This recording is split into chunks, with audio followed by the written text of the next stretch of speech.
Subscribe कीजिए हमारा YouTube channel फसी परदेसी टीवी और इस बेल आइकन को दबाइए हमारी वीडियो सबसे पहले देखने के लिए, और ये बिल्कुल फ्री है।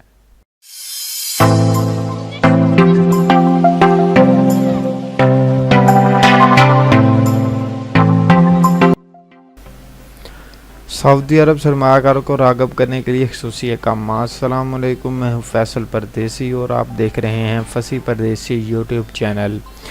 वीडियो शुरू करने से पहले आपसे इल्तिमास है कि मेरे चैनल को सब्सक्राइब कर लें और साथ ही बेल आइकन पर ज़रूर क्लिक करें। सऊदी अरब की शाउरा काउंसिल ने सरमायाकारों को सऊदी अरब की तरफ राग़िब करने के लिए ग्रीन कार्ड की तर्ज का रहायशी परमिट मुतारफ़ करवाया है। हाल ही में शाउरा काउंसिल के 76 अरकान ने इस इक़दाम को सऊदी अरब के माशी मुस्तक़बिल के लिए मुफीद समझते हुए मंजूर किया, जबकि शाउरा के 55 अरकान ने इसकी मुखालफत की।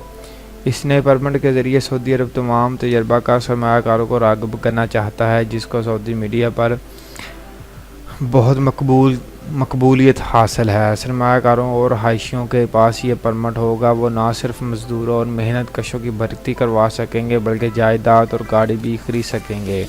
इसके अलावा इस परमिट के तहत ये रहायशी जब चाहें सऊदी अरब से बाहर जा सकेंगे, जिसके लिए इनको किसी कफ़ील या स्पॉन्सर की ज़रूरत नहीं होगी। उम्मीद करता हूँ आपको मेरी वीडियो पसंद आएगी। अगर पसंद आए लाइक शेयर कमेंट ज़रूर कीजिएगा। दुआओं में याद रखिएगा। अल्लाह निगहबान।